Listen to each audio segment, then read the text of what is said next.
Below is a video introducing the TD1002 heat transfer experiment host and a test of the TD1002A module. First, let me introduce the TD1002 experiment host. First, this is its control panel. On the left side of the panel is the heating switch, a voltage regulator for heating, and an output of the heating power supply. Here is a touch screen. The first interface of the touch screen will display the following 7 temperatures.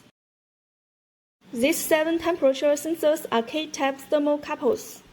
From left to right, they correspond to T1, T2, T3, T4, T5, T6, and T7. Below are the voltage and current power.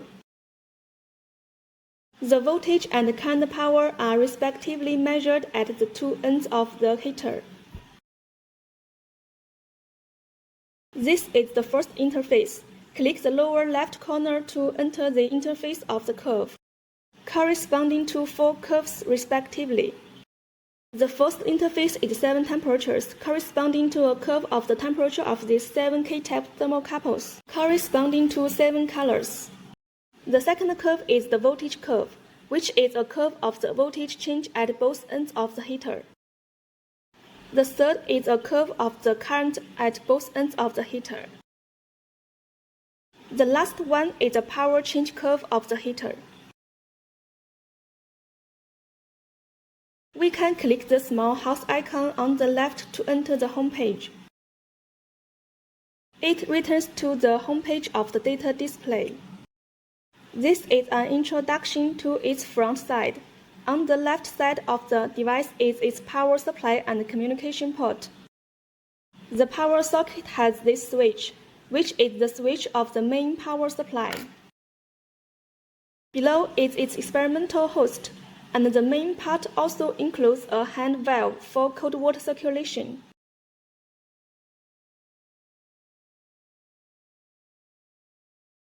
This can control the flow rate of the water flow. In addition, the following is an introduction to the TD1002A module. The entire module mainly studies the heat transfer effect of different materials. Here we have a variety of heat transfer materials: brass, copper, aluminum, and stainless steel.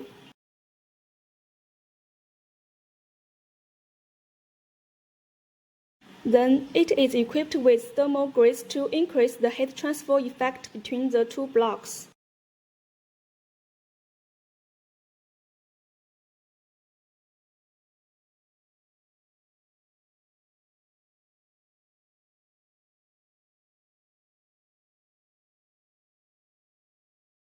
Then, to place the module, we can open this place. This is an introduction to the entire device. After opening both sides, you can take it down and install it like this. It's the same here. It will fall off when both are opened at the same time. For the heating rod, we can see on the schematic diagram of this interface. The heating rod is on the left. This section is the heating rod. There is a metal conductor inside. We replace the middle part. It is to replace a heat conductor of different materials. Then study the heat conduction effect of different materials. Here you can see that it is a water cycle on the schematic diagram. Because this side is heated, this side will cool it down, prevent it from being too hot, and then make the temperature difference between the 2 sides more obvious. It should be noted that the upper limit of the heating temperature set for the entire device is 70 degrees. When it reaches 70 degrees, the heater will stop. The indicator light of the corresponding heater switch will go out.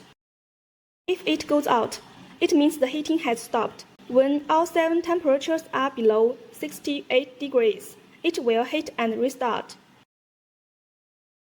When one of the 7 temperatures is greater than 70 degrees, it will stop. This is an introduction to the whole device.